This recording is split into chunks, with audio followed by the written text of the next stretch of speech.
আমি আব্দুল্লাহ। আমি আয়েশা। তোমরা আমাদের সাথে ইসলামের শিক্ষা গ্রহণ করো এবং ইসলাম ও আখিরাত সম্পর্কে জানো। রমজান মাসের পবিত্র সকাল, আকাশে সবে ফজরের আলো ফুটেছে। গ্রামের ছোট্ট একটি বাড়ির এক কোণে রাবেয়া নামাজে দাঁড়িয়ে আছে। তার মুখে প্রশান্তির ছাপ, কিন্তু অন্তরে চাপা কষ্ট। রাবেয়া নামাজ শেষ করে দুহাত তুলে দোয়া করছে, হে আল্লাহ, তুমি আমাকে ধৈর্য দাও, আমাকে রোজা রাখার শক্তি দাও। আমি জানি তুমি সব দেখছো, তুমি সবকিছুর বিচার করো। আমি তোমার উপর ভরসা রাখছি। সেই মুহূর্তে সৎমা এসে দরজায় দাঁড়ায়, চোখে তার বিরক্তি। তুই আবার কি করছিস এত সকালে? নামাজ রোজা করে লাভ কি, যখন তোকে ঘরের সব কাজ সামলাতেই হবে? তাড়াতাড়ি উঠে বাসন মাজ। আজ ইফতারের জন্য ভালো ভালো খাবার বানাবো, কিন্তু তোর জন্য কিচ্ছু আলাদা হবে না, বুঝলি? রাবেয়া ধৈর্য ধরে মাথা নিচু করে উত্তর দেয়, জি আম্মা, এখনই আসছি। দাঁড়িয়ে না থেকে এক্ষুনি যা। রমজানের মাস ধৈর্যের মাস, কিন্তু এই মাসেও রাবেয়ার জীবনে শান্তি নেই। সৎমা তার প্রতি ভালোবাসার পরিবর্তে কঠোরতা দেখায়, অথচ সে জানে মহানবী সাল্লাল্লাহু আলাইহি ওয়াসাল্লাম বলেছেন, যে ব্যক্তি কোনো অনাথ শিশুর প্রতি দয়া প্রদর্শন করে সে জান্নাতে আমার সঙ্গে থাকবে। কিন্তু সৎমা এসবের তোয়াক্কা করে না। সে শুধু নিজের মেয়ে জুথির সেবা করতেই ব্যস্ত। বলে আমি পাইনি সাহরির সময় হয়েছে, পুরো বাড়ি উঠছে, রান্নার সুগন্ধে ভরে গেছে চারদিক। কিন্তু রান্নাঘরের এক কোণে রাবিয়া একা বসে আছে। তার সামনে এক টুকরো শুকনো রুটি ও এক গ্লাস পানি। দাদি এগিয়ে এসে রাবেয়ার মাথায় হাত বুলিয়ে দেয় আর বলে, রাবেয়া, খিরে, তোর খাবার এত কম কেন? আমি এতেই খুশি দাদি, রোজার আসল শিক্ষা তো সংযম। তাই বলে এইটুকু খেয়ে তুই রোজা রাখবি? যে দাদি, এতে আমার কষ্ট হবে না, তুমি চিন্তা করো না। অথচ জুথির জন্য কত কিছুই না বানানো হয়েছে, আর তুই এক কোণে বসে শুকনো রুটি আর পানি গিলছিস। মরিয়ম, তুই কি ওর জন্য একটু খাবার দিতে পারিসনি? মেয়েটা এই খেয়ে কি করে রোজা রাখবে? উফ আম্মা, আপনাকে এসব বোঝানোর দরকার নেই। জুথি আমার নিজের মেয়ে, আমি যা ইচ্ছা করব। রাবেয়ার জন্য আলাদা কিছু বানানো হবে না। মরিয়ম, তুই কি জানিস, নবীজি সাল্লাল্লাহু আলাইহি ওয়াসাল্লাম বলেছেন, যে ব্যক্তি পরিবারের প্রতি সুবিচার করে না, সে কিয়ামতের দিন কঠিন শাস্তির সম্মুখীন হবে।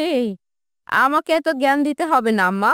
উফ, রাবেয়া, দাঁড়া দাঁড়া, আমি তোকে আমার ভাগ থেকে একটু খাবার দিচ্ছি। দাদি, আমার লাগবে না, আমার এতেই হয়ে গেছে, আলহামদুলিল্লাহ। আদিক্ষেতা যত্ত সব। তিন বলে আমি পাইনি আদর, পেয়েছি রোজা রেখে সারাদিন জীবনে কষ্ট করা সহজ কত নয়, কিন্তু শত রাবেয়ার জন্য এটি প্রতিদিনের মতো স্বাভাবিক ঘটনা। রাবেয়া এই গরমে কাপড় ধুচ্ছে, ঘাম ঝরছে, কিন্তু তার মুখে একটুও বিরক্তি নেই। তখন ছোট ভাই হোসাইন এসে রাবেয়াকে বলে, আপু, তোমায় খুব ক্লান্ত লাগছে, একটু বসো না। না রে ভাই, আমি ঠিক আছি। তুমি বললেই হলো, তোমাকে দেখেই বোঝা যাচ্ছে তুমি কতটা ক্লান্ত। ক্লান্ত হলেও যে কিছু করার নেই আমার। কাজ ঠিক মতো করছিস তো? একদম বেশি ঢং করবি না, তোদের মতো মেয়েকে আমার ভালোই চেনা আছে। কাজে ফাঁকি দেয়া ছাড়া আর কিচ্ছু নেই।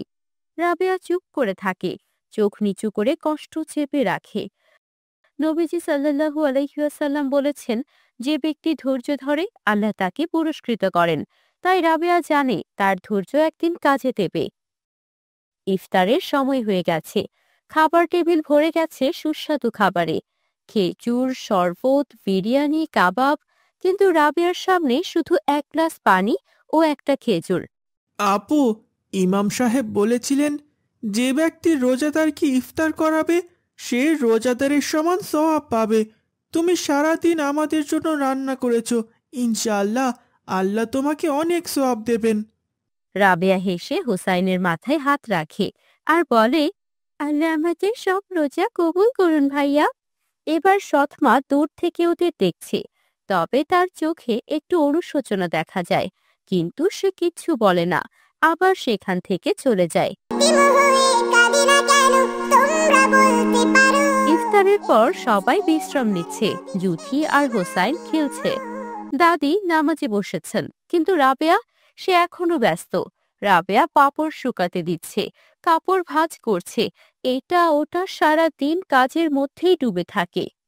উফ, আমি যদি একটু বিশ্রাম নিতে পারতাম তাহলে হয়তো শরীরটা ভালো লাগতো। এই বিশ্রাম? তোর বিশ্রাম নেওয়ার কোনো দরকার নেই, সব কাজ শেষ করবি তারপর ঘুমাবি।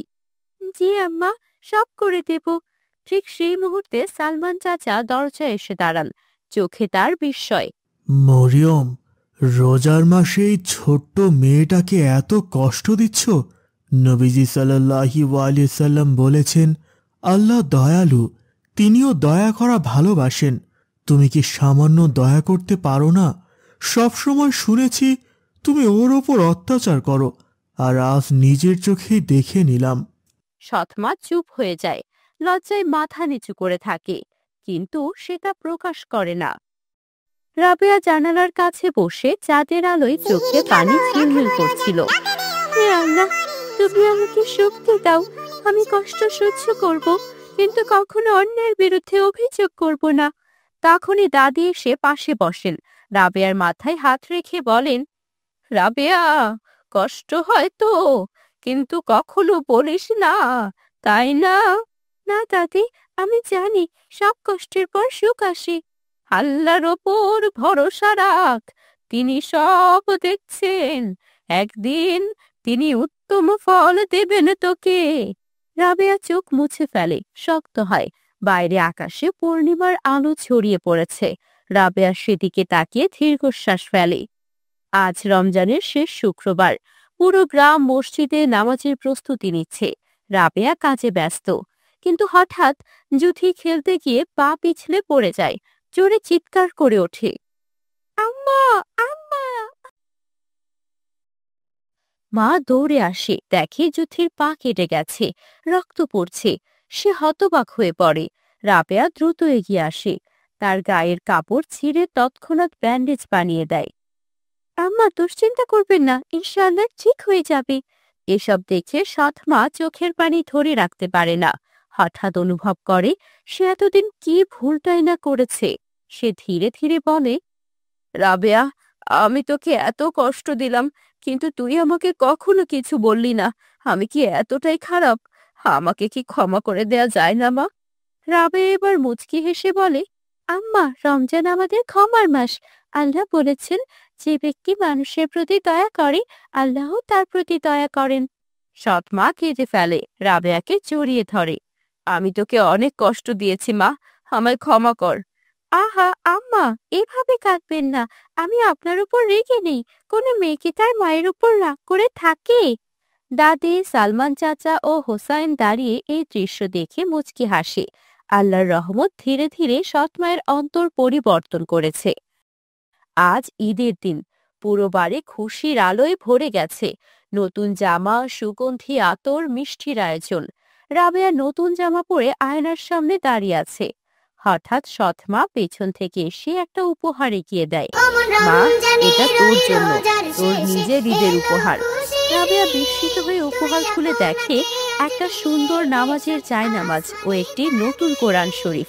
রাবেয়ার চোখে আনন্দের পানি এসে পড়ে। আম্মা, ধন্যবাদ, আল্লাহ আপনাকে উত্তম প্রতিদান দান করুন। মরিয়ম, আজ তোর অন্তর থেকে পরিবর্তন এসেছে। রমজান তো সেই শিক্ষাই দেয়, সত্য, ধৈর্য আর ক্ষমা। হ্যাঁ আম্মা, আমি বুঝতে পেরেছি। আল্লাহ সবকিছুই দেখেন, তিনি অন্যায়কে ক্ষমা করেন না। আমি আজ থেকে রাবেয়াকে আমার নিজের মেয়ের মতোই দেখব। হোসাইন দৌড়ে এসে রাবেয়াকে জড়িয়ে ধরে। জুথি পাশে দাঁড়িয়ে হাসে।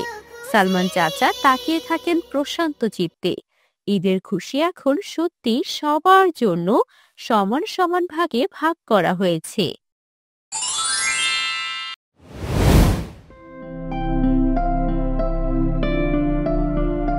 আমিনা, এদিকে আসো, আমি তোমার সঙ্গে কারো পরিচয় করিয়ে দেব। কি হলো বাবা, কি হয়েছে? আরে উনি কে? ইনি সুমাইয়া, ইনি এখন থেকে তোমার নতুন মা। মা? নতুন মা? কিসের নতুন মা? আমার মা তো একজনই ছিল। আমিনা, তুমি আজ থেকে ওনাকে মা বলে ডাকবে, কেমন? না, আমি কাউকে মা বলে ডাকতে পারবো না।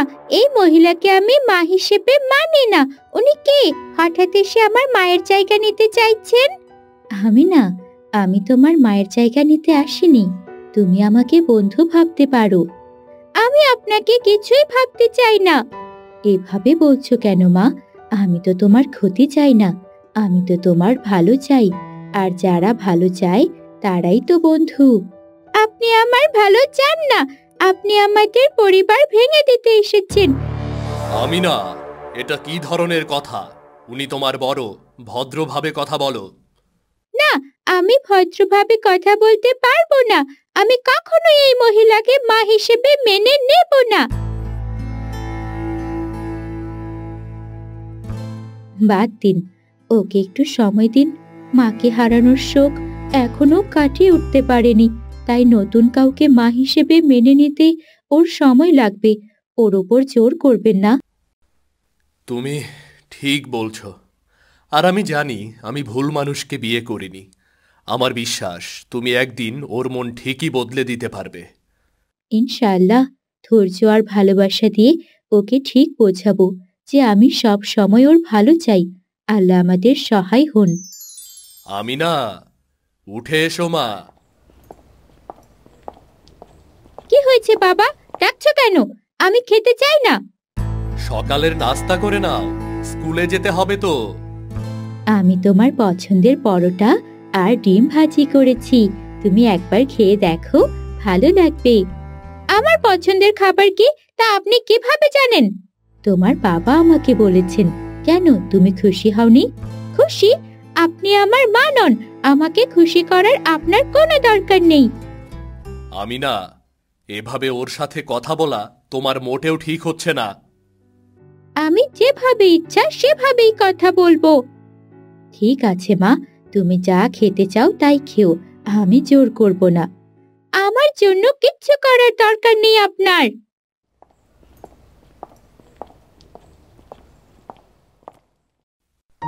আমি বুঝতে পারছি না তুমি কিভাবে ওর মন জয় করবে। মেয়েটা এত জেদি। ওকে একটু সময় দিন, আমি জানি ও একদিন ঠিক বুঝবে। ছোটদের মন ধৈর্য আর ভালোবাসা দিয়ে জয় করতে হয়। তুমি সত্যিই একজন অসাধারণ মানুষ সুমাইয়া। আল্লাহ তোমার ধৈর্যকে সফল করবেন, দেখো।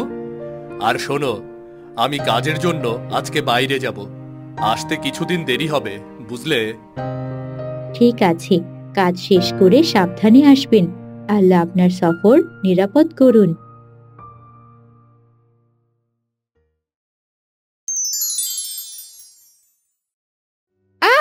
এই অঙ্কটা কিছুতেই বুঝতে পারছি না। কাল যদি স্যার আমাকে এই প্রশ্নের উত্তর দিতে বলে তাহলে তো কিছুই পারবো না। এখন কি যে করি, বাবাও পাশে নেই। আমিনা, তোমার কি হয়েছে আমাকে বলো। যদি তুমি চাও আমি তোমাকে সাহায্য করতে পারি। আপনি আমার সমস্যা কিচ্ছু বুঝবেন না। আপনি কি জানেন অঙ্ক কিভাবে করতে হয়? আমি ছোটবেলায় অঙ্কে ভালোই ছিলাম। চলো দেখি তোমার কোথায় সমস্যা। আপনি পারবেন তো? ঠিক আছে, আপনি পারলে করে দেখেন। এটা আসলে খুব সহজ। দেখো, এখানে গুণটা ঠিক করনি, এই সংখ্যাটা সঠিকভাবে বসাও। এত সহজ, এত সহজ একটা অঙ্ক আমি পারছিলাম না। সব সমস্যার সমাধান সহজ হয় যদি আমরা সঠিক জায়গায় সমস্যাটা খুঁজি। উনি এত ভালোভাবে বুঝিয়ে দিলেন, উনি তো ভালো অঙ্ক পারেন। আর কিছুতে সমস্যা হলে বলো, আমি তোমায় সাহায্য করব, ঠিক একজন বন্ধুর মতো। আপনি যে আমাকে এটা শেখালেন এতে তো আপনার কোনো লাভ হলো না, আর পরবর্তীতেও লাভ হবে না। শুধু শুধু কেন আমার জন্য আপনার সময় নষ্ট করবেন? লাভ লোকসানের কথা না ভেবে আল্লাহর সন্তুষ্টির কথা ভাবা উচিত। হাদিসে বলা হয়েছে, যে ব্যক্তি অন্যকে ভালো কিছু শেখায় তার জন্য সওয়াব লেখা হয়। আমি চেয়েছি তুমি সমস্যার সমাধান পাও, আর এতে যদি আমি একটু সওয়াব পাই সেটা তো আমার জন্য লাভই। উনি এত ভালো কথা জানেন, আমি তো এসব জানতামই না। তুমি কি এখন বিকেলের নাস্তা করবে? আমি তোমার জন্য নাস্তা আনবো। না না, আপনাকে এত কষ্ট করতে হবে না, আমি গিয়ে খেয়ে নেব, আপনি যান। ঠিক আছে, তুমি মন দিয়ে পড়াশোনা করো।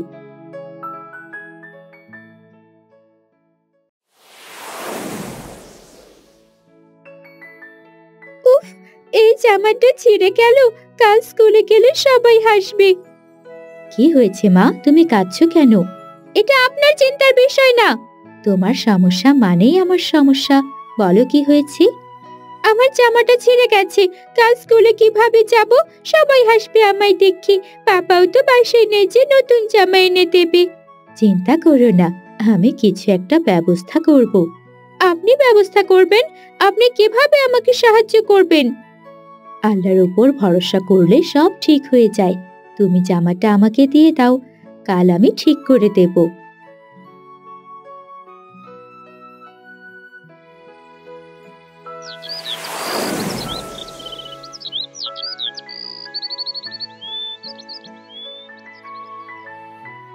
আমিনা, এটা দেখো তো, জামাটা ঠিক লাগছে তো? এটা কিভাবে সম্ভব? এত দ্রুত আপনি কিভাবে এটা সারিয়ে তুলেছেন?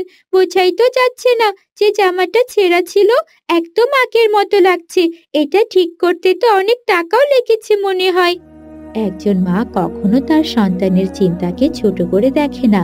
আর জানো, হাদিসে আছে যে নিজের সম্পদ আল্লাহর সন্তুষ্টির জন্য ব্যয় করে তার প্রতিদান দ্বিগুণ হয়। তোমার জন্য আমি সেটা করেছি। উনি কি সত্যি আমার খারাপ চান না? কত সুন্দরভাবে উনি আমার জামাটা ঠিক করে দিলেন। ঠিক যেমন মা করতেন তেমন করেই তো করলেন। উনি কি সত্যি আমাকে নিজের সন্তানের মতো ভালোবাসেন? কি হয়েছে আমিনা, সুন্দর হয়নি বুঝি? না না, অনেক সুন্দর হয়েছে। আমি এখন স্কুলে যাই, আমার দেরি হয়ে যাচ্ছে। ঠিক আছে, সাবধানে যাও। আমি তোমার পছন্দের খাবার তৈরি করে রাখবো।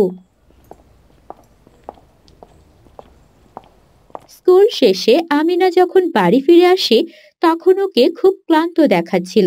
আর এমন ক্লান্ত শরীর দেখে সুমাইয়া এগিয়ে আসে। আমিনা, কি হয়েছে তোমার? তোমার চেহারা এমন ফ্যাকাশে লাগছে কেন?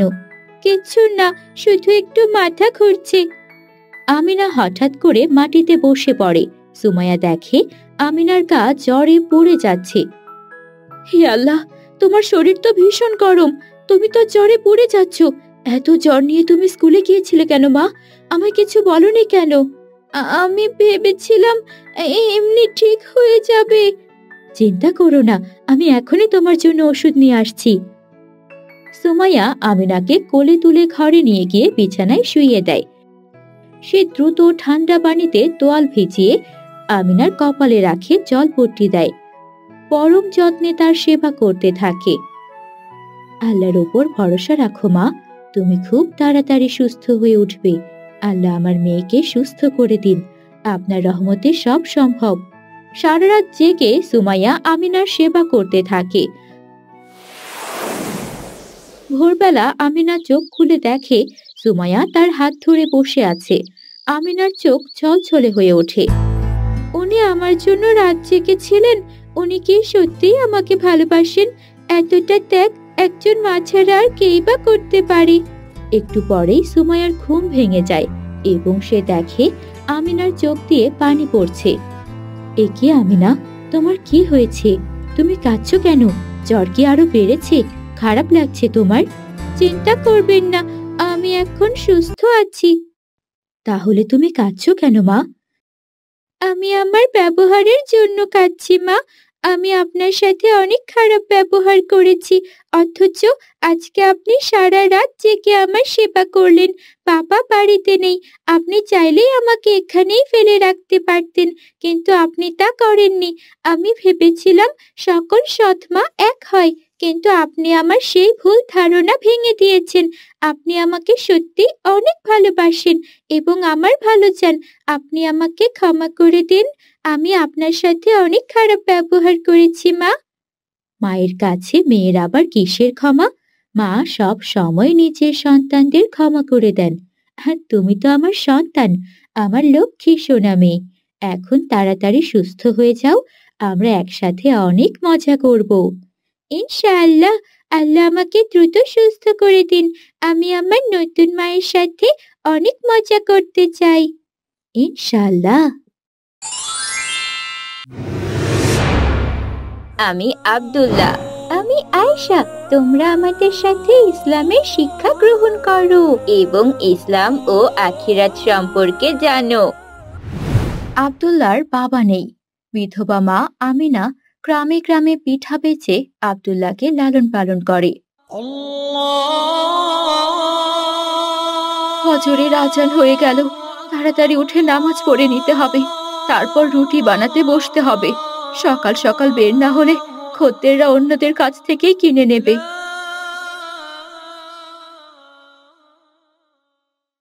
আমিনা অজু করে নামাজ পড়তে বসে। নামাজ শেষে আব্দুল্লাহকে ডাকতে থাকে।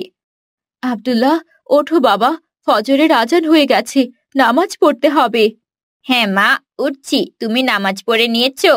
হ্যাঁ বাবা, আমি নামাজ পড়ে নিয়েছি। তুমি তাড়াতাড়ি উঠে অজু সেরে নাও, আমি তোমার জন্য মাদুর বিছিয়ে দিচ্ছি। ঠিক আছে মা, আমি নামাজ শেষ করে কোরআন তেলাওয়াত করব। হ্যাঁ বাবা, অবশ্যই করো। ফজরের পর কোরআন তেলাওয়াতের অনেক ফজিলত আছে। মা, আমি তো জানি না ফজরের পর কোরআন তেলাওয়াতের কি ফজিলত, তুমি কি আমাকে একটু বলবে? অবশ্যই বলবো বাবা। রাসূলুল্লাহ সাল্লাল্লাহু আলাইহি ওয়াসাল্লাম বলেছেন, যে ব্যক্তি ভোরে উঠে আল্লাহকে স্মরণ করে তার জন্য বরকত আছে। এছাড়া ফজরের পরের সময়টা অনেক শান্ত। এই সময় কোরআন তেলাওয়াত করলে হৃদয় বেশি মনোযোগী হয় আর সওয়াবও অনেক বেশি পাওয়া যায়। ঠিক আছে মা, তাহলে আমি নামাজ শেষ করে কোরআন তেলাওয়াত করব। আব্দুল্লাহ নামাজ পড়তে যায় এবং আমিনা রান্নাঘরে রুটি বানাতে বসে। আব্দুল্লাহ নামাজ শেষ করে কোরআন তেলাওয়াত করতে বসে। গলা ছেড়ে আব্দুল্লাহ তেলাওয়াত করতে থাকে। তার তেলাওয়াতের সুন্দর সুর ঘরের শান্ত পরিবেশে গুনগুন করতে থাকে। আলহামদুলিল্লাহ, আল্লাহ আমার সন্তানকে সঠিক পথে রেখেছেন। হে আল্লাহ, তুমি আমাদের এভাবেই সঠিক পথে পরিচালিত করো। এদিকে প্রতিবেশী রহিম মিয়া আব্দুল্লাহর কোরআন তেলাওয়াতে বিরক্ত বোধ করে। এই সাত সকালে আবার ঘুমটা ভেঙে গেল।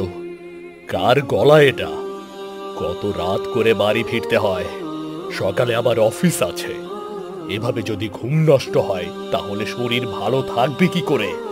না, এখনই গিয়ে ব্যাপারটা দেখতে হচ্ছে।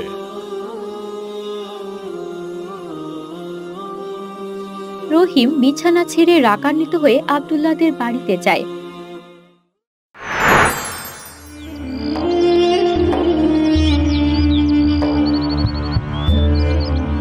দরজায় এসে চিৎকার করে, এই বাড়িতে কেউ আছেন? বেরিয়ে আসুন তো।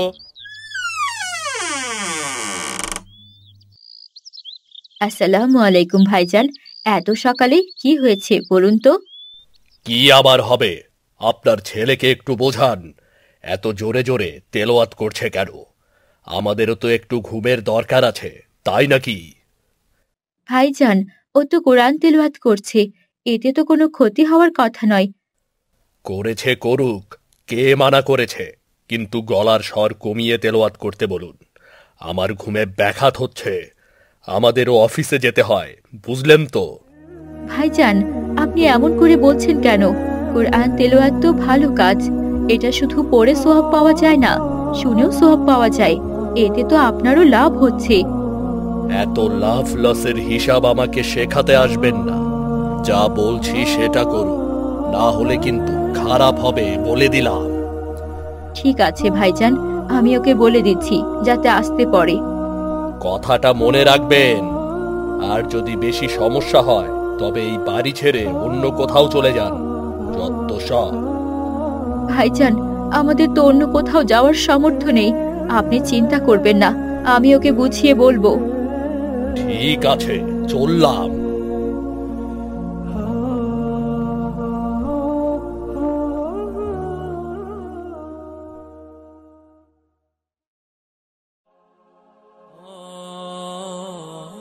বাবা, একটু আস্তে তেলাওয়াত করো।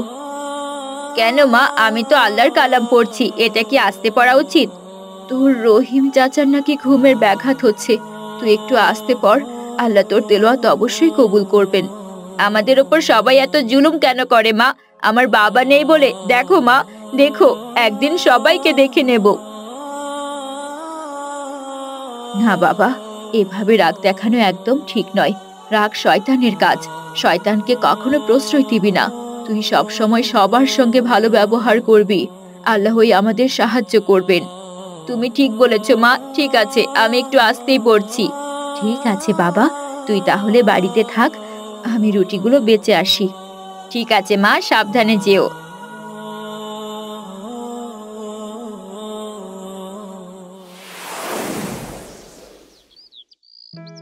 আমিনা গ্রামের পথ ধরে হেঁটে চলেছে, মাথায় পিঠা ভর্তি হাড়ি। দূর থেকে একজন লোক তাকে ডাকতে থাকে। এই যে, শুনছেন? এদিকে একটু আসুন তো। আসছি আসছি, কি লাগবে বলুন? কি কি পিঠা এনেছেন দেখান তো। অনেক ধরনের পিঠা এনেছি, দেখুন যেটা পছন্দ হয় সেটাই নিন। আচ্ছা, সবগুলোর থেকে একটা করে দিন। সবগুলোর থেকে নেবেন? হ্যাঁ, আমার ছেলে স্কুলে গেছে, ও আসলে ওকে খেতে দেব। পিঠা খুব পছন্দ করে। আচ্ছা, তোমার কি কোনো ছেলেপুলে নেই নাকি? আছে তো, আমার একটা ছেলে আছে। কিসে পড়ে ছেলেটা? পড়াশোনা তো করে না ভাই, বাড়িতেই থাকে, নামাজ পড়ে, কোরআন তেলাওয়াত করে। সে কি, এই যুগে এসে পড়াশোনা করে না? তুমি ওকে পড়াতে পারো না? আসলে ভাই, ওকে পড়াশোনা করানোর মতো সামর্থ্য আমার নেই, ওর বাবা নেই। আমি পিঠা বেচে যা পাই তা দিয়েই কোনো মতে আমাদের দুজনের পেট চলে। কিন্তু পড়াশোনা না করলে তো জীবন অন্ধকার। একটু কষ্ট হলেও ছেলেটাকে পড়াও, এতে ওর ভবিষ্যৎ ভালো হবে। ঠিক আছে, এই নাও, পিঠার দাম রাখো। এখন তাহলে আমি চলি। লোকটি পিঠার দাম দিয়ে চলে যায়।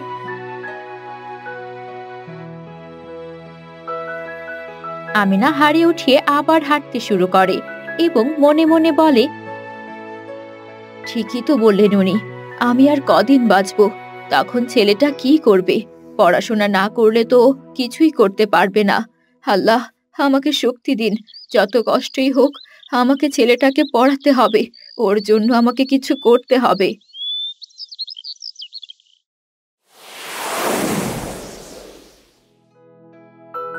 সন্ধেবেলা আমিনা ক্লান্ত শরীরে বাড়িতে ফিরে আসে।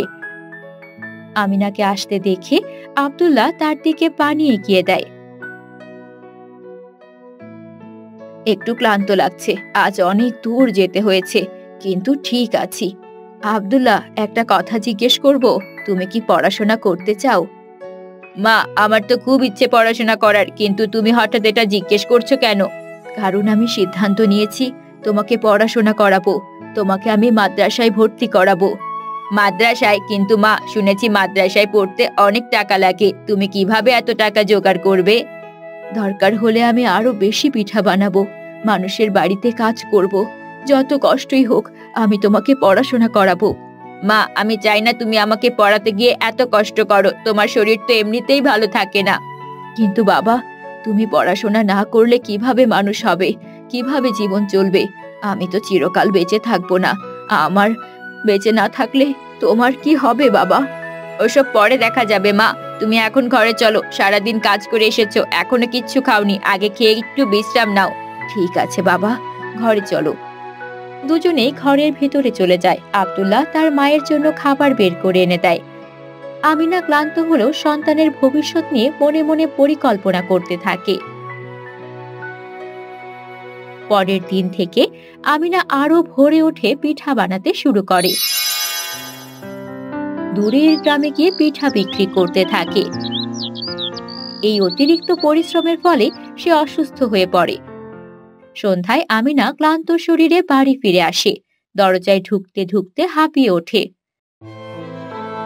বাবা, আব্দুল্লাহ, এই হাঁড়িটা নিয়ে ঘরে রাখো তো। মা, তোমাকে এত ক্লান্ত লাগছে কেন? তোমার কি শরীর খারাপ? হ্যাঁ রে বাবা, শরীরটা কেমন ম্যাজ ম্যাজ করছে, খুব দুর্বল লাগছে। মা, তোমার তো গা পুড়ে যাচ্ছে। এই অসুস্থ শরীর নিয়ে তুমি পিঠা বিক্রি করতে গিয়েছিলে? আরে কিছু হবে না, একটু বিশ্রাম নিলেই ঠিক হয়ে যাবে, কাল সব ঠিক হয়ে যাবে। না মা, কিছুই ঠিক হবে না, তুমি ঘরে চলো, আর পিঠা বিক্রি করতে যাবে না। এ কি বলছিস বাবা? পিঠা না বেচলে আমরা খাবো কি? তোর পড়াশোনার জন্য টাকাই বা কোথা থেকে আসবে? মা, আমি তো রয়েছি। আমি কি ছোট থেকে বড় হয়েছি শুধু তোমার কষ্ট দেখার জন্য? আমি অনেক বড় হয়েছি, কাল থেকে আমি পিঠা বিক্রি করব। তুই পারবি না বাবা, তুই এখনো ছোট, এ কাজ তুই করতে পারবি না। মা, আমি মোটেও ছোট না, তুমি বরং ঘরে চলো, কাল থেকে আমি দেখবো সব। তুমিই তো বলো আল্লাহ আমাদের সাহায্য করবেন। আব্দুল্লাহ মাকে ঘরে নিয়ে যায়। সে মায়ের যত্ন নিতে শুরু করে। পরের দিন থেকে আব্দুল্লাহ পিঠা বেচতে যায়। সে রাস্তায় হাঁটতে থাকে এবং কোরআন তিলাওয়াত করতে থাকে। এত সুন্দর কোরআন তিলাওয়াত শুনে সবাই ওর কাছে পিঠা নিতে আসে। সত্যিই খুব ভালো লাগছে। কিভাবে এত সুন্দর তেলাওয়াত শিখলে? আমার মা আমাকে শিখিয়েছে। বাহ, তোমার পিঠা বিক্রির ধরনটা বেশ আলাদা। একদম নতুনভাবে পিঠা বিক্রি করো। আমাকে কিছু পিঠা দেওয়া যাবে? কেন দেব না, নিন নিন, কিছু পিঠা নিন। এভাবেই গ্রামের পর গ্রাম আব্দুল্লাহ পিঠা বিক্রি করতে থাকে এবং ভালোই রোজগার হতে থাকে।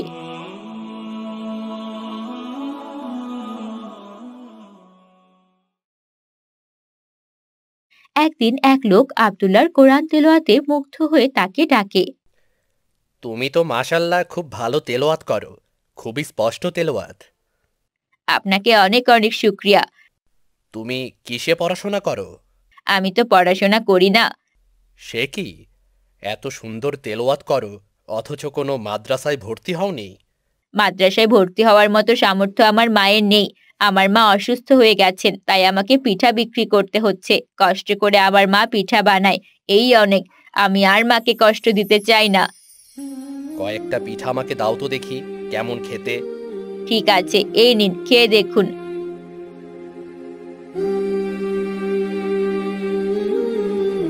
মাশাআল্লাহ, খুবই সুস্বাদু খেতে পিঠাগুলো। এগুলো বুঝি তোমার মা বানিয়েছে? হ্যাঁ, আমার মা আরো ভালো ভালো রান্না করতে পারে। তুমি চাইলে আমি তোমাকে একটা কথা বলতে পারি। হ্যাঁ বলুন। আমাদের একটা মাদ্রাসা রয়েছে, যেখানে প্রতি বছর কোরআন তেলাওয়াত প্রতিযোগিতায় যে বিজয়ী হয় তাকে ফ্রিতেই পড়ানো হয় এবং মাসে মাসে বৃত্তি প্রদান করা হয়। তুমি চাইলে সে প্রতিযোগিতায় অংশগ্রহণ করতে পারো। আমার বিশ্বাস তুমি বিজয়ী হবেই হবে। এটা খুবই ভালো প্রস্তাব। আমি আমার মায়ের কাছ থেকে অনুমতি নিয়ে আপনাকে জানাবো। ঠিক আছে, আমি অপেক্ষায় থাকব। আব্দুল্লাহ বাড়ি ফিরে এসে তার মাকে সব ঘটনা খুলে বলে। আব্দুল্লাহর কথা শুনে তার মা অনেক খুশি হয়। আমিনা, এটা তো খুবই ভালো সংবাদ। তুমি তখনই হ্যাঁ করে দাওনি কেন? আমি তোমার অনুমতি ছাড়া কিচ্ছু করতে চাই না মা। এখন তুমি অনুমতি দিলে আমি কাল লোকটাকে গিয়ে জানাবো। কিন্তু বাবা, এত বড় প্রতিযোগিতায় গেলে তো তোমার ভালো পোশাক লাগবে। তোমার তো কোনো ভালো পোশাক নেই। আমার কোনো ভালো পোশাক চাই না মা, যা আছে তা দিয়ে আমি প্রতিযোগিতায় অংশগ্রহণ করব। তা কি করে হয়? এত বড় একটা প্রতিযোগিতায় যাবে, তোমার অবশ্যই ভালো পোশাকের প্রয়োজন। তারা তো আমার পোশাকে বিচার করবে না মা, তারা আমাকে তিলাওয়াতকে বিচার করবে। এটা ঠিক বলেছো, কিন্তু আমি চাই না তুমি এই পুরনো পোশাক পরে সেখানে যাও। কিন্তু মা, পোশাক কিনতে গেলে তো তোমার টাকা আর দরকার। কিন্তু এখন তুমি অসুস্থ, আমি চাই না বাড়তি কোনো টাকা কাজে ব্যয় হোক। না, এটা হয় না বাবা। তুমি এক কাজ করো, আমার কানের দুল জোড়া বেচে একটা ভালো পোশাক কিনে আনো। কিন্তু মা, কোনো কিন্তু নয়।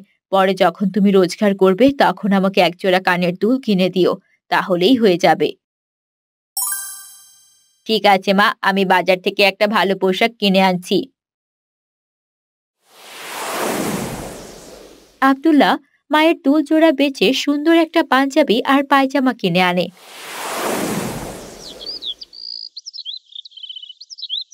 পরের দিন আব্দুল্লাহ যায় সেই ব্যক্তির কাছে। তুমি কি তৈরি, আব্দুল্লাহ? হ্যাঁ, আমি তৈরি, চলুন আমি প্রতিযোগিতায় অংশগ্রহণ করব। মাশাআল্লাহ, আল্লাহ তোমার সহায় হবেন। লোকটা আব্দুল্লাহকে নিয়ে প্রতিযোগিতায় যায়। সেখানে গিয়ে আব্দুল্লাহ অনেক সুন্দর কোরআন তিলাওয়াত করে। আব্দুল্লাহর কোরআন তিলাওয়াত শুনে সবাই মুগ্ধ হয়ে যায় এবং আব্দুল্লাহ প্রথম স্থান অধিকার করে। আলহামদুলিল্লাহ, আলহামদুলিল্লাহ। আব্দুল্লাহ, তুমি তো প্রথম স্থান অধিকার করেছো। তোমার মাকে এই খবরটা জানাবে না? কেন জানাবো না, অবশ্যই জানাবো। তাহলে চলো, আমিও তোমার সাথে যাব। অবশ্যই, চলুন আমার সাথে, আমার মা আপনাকে দেখলে অনেক খুশি হবে। মা দেখো কে এসেছে। আসসালামু আলাইকুম চাচি। আসসালামু আলাইকুম। তুমি কে বাবা? আমাকে আপনি সেভাবে চিনবেন না। আমি এক মাদ্রাসায় কাজ করি। আপনার ছেলে আব্দুল্লাহ খুবই অসাধারণ তেলাওয়াত করে এবং আজকে সে প্রথম হয়েছে। আলহামদুলিল্লাহ, এটা তো খুবই ভালো খবর। সে এখন থেকে ফ্রিতেই মাদ্রাসায় পড়তে পারবে এবং মাসে মাসে তাকে একটা বৃত্তি দেওয়া হবে। আলহামদুলিল্লাহ, অবশেষে আল্লাহ আমাদের দয়া করলেন। শুনেছি আপনি নাকি খুব ভালো রান্না করেন। আমার জন্য কি কাজ? আপনার জন্য একটা কাজ আছে, করবেন? এটা তো আরো ভালো সংবাদ, অবশ্যই আমি কাজ করব। আমাদের মাদ্রাসায় একজন ভালো রান্নার লোক দরকার। আপনার হাতের পিঠা আমি খেয়েছি, অনেক সুস্বাদু খেতে। আশা করি অন্যান্য খাবার খেতে অনেক ভালো হবে। আপনি চাইলে আমাদের মাদ্রাসায় কাজ করতে পারেন। শুনেছি আপনাদের নাকি আর্থিক অবস্থাও বেশি ভালো না। এ কাজ করলে আপনার কিন্তু অনেক লাভ হবে। এটা তো আরো ভালো সংবাদ, অবশ্যই আমি কাজ করব। এরপর থেকে আব্দুল্লাহ মাদ্রাসায় পড়াশোনা করতে থাকে এবং আমিনা রান্নার কাজ করতে থাকে। ধীরে ধীরে তাদের আর্থিক অবস্থাও পরিবর্তন হতে থাকে। তাদের দুঃখের দিন শেষ হয়ে যায়।